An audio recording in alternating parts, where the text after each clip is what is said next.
போதைப் பொருளற்ற சமூகம் என்று பள்ளிகளிலும் கல்லூரிகளிலும் வெறும் வாய்வார்த்தையாக சொல்லி விழிப்புணர்வு ஏற்படுத்தினால் மட்டும் போதாது.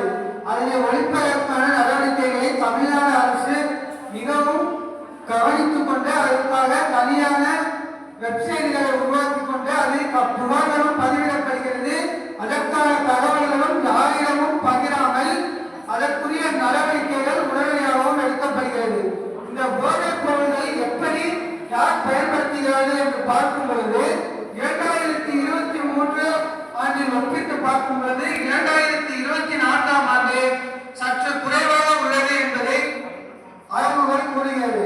எதிர்கால திட்டங்களாக 2030 ஆண்டில் இதனை விட 30 முதல் 40% வரை குறைக்கக்கூடிய அளவில் தமிழ்நாடு அரசு திட்டமிட்டுள்ளதாக அறிக்கையை வெளியிட்டுள்ளது.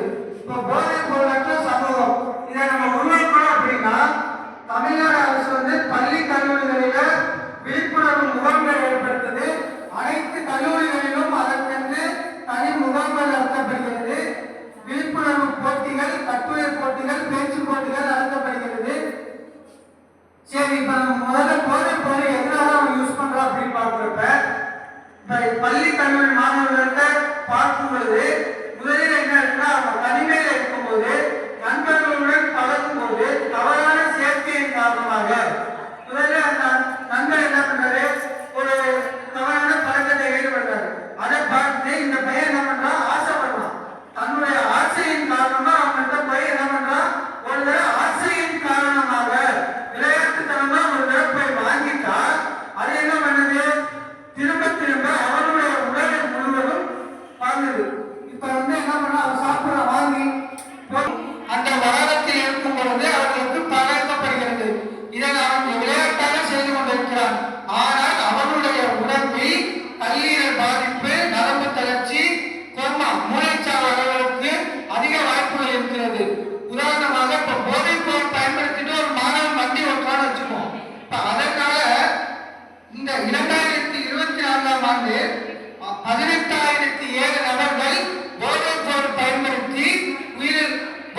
பயன்படுத்தி வாகனம் ஓட்டும் பொழுது உயிரிழந்திருப்பதாக தினமலர்ல அறிக்கை வருது.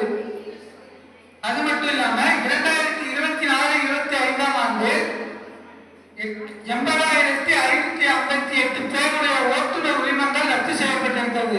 இதற்கான காரணங்கள் என்னவென்று பார்க்கும் பொழுது மாணவர்கள் போதைப் பொருளை பயன்படுத்திவிட்டு வாகனத்தை இயக்கியுள்ளார்கள். முக்கியமாக இப்போது இருக்கக்கூடிய தமிழ்நாடு அரசே இதனை விற்பனை செய்கிறது. ஒவ்வொரு ஊர்களிலும் அரசு மதுபான கடை என்று விற்பனை செய்து கொண்டிருக்கிறது. ஆனால் இதனை முதல்வர் அவர்கள் உடனடியாக இந்த நடவடிக்கை மேற்கொண்டு தமிழ்நாட்டில் உள்ள அனைத்து மதுபான கடைகளையும் மூட உத்தரவு செய்தால் தமிழ்நாடானது ஒரே வருடத்தில் போதைப் பொருளற்ற சமூகமாக உருவாக்கும். 2024-25 ஆண்டில் மதுபான கடையில் மொத்த வருவாய் 48,344 கோடி வசூலாக இருக்கிறது என்று அறிக்கை விடுகிறார்கள். கால வருமானமாக 16,020 கோடியும் மதிப்பு கூட்டு வரியாக 34,324 கோடியும் வசூலாக இருக்கிறது.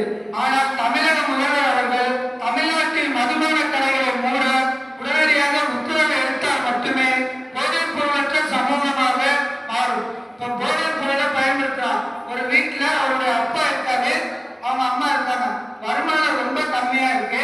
இந்த பையன் என்ன பண்றான், கல்லூரியில சென்று தவறான நண்பர்களுடைய சேர்க்கையினால மதுபானத்தை அறிந்துவிட்டு ஒரு வாகனத்தில் செல்லும் போது அடிபட்டு இறந்துடான்னு வச்சுக்கோங்க. அப்ப டாக்டர் என்ன சொல்றாரு, ரொம்ப சீரியஸா இருக்கு. இவர் விளையாட்டா என்ன பண்ணிருக்காரு, மதுபானத்தையும் சிகரெட்டு போன்ற மது, கஞ்சா போன்ற பயன்பாடுகளை செஞ்சிருக்காரு. இதனால அவருடைய உடம்புல கல்லீரல் பாதிப்பு, மூளைச்சாவு, மஞ்சள் காமாலை, நரம்பு தளர்ச்சி போன்ற அனைத்தும் வீணாகிவிட்டது. அதனால் இவர் காப்பாற்ற முடியாத மூளைச்சாவு அடைந்து விட்டார்கள். இப்பொழுது தற்போதைய சென்னையில் நடைபெற்ற ஒரு சமூக வலைதளத்தில் பகிரப்பட்ட ஒரு விஷயம். சென்னை கல்லூரியில் நல்ல படிக்கக்கூடிய மாணவர், அவர் கல்லூரியில் தவறான செயல்களில் ஈடுபட்டதால் அவர் என்ன பண்றாரு, போதைப் பொருள்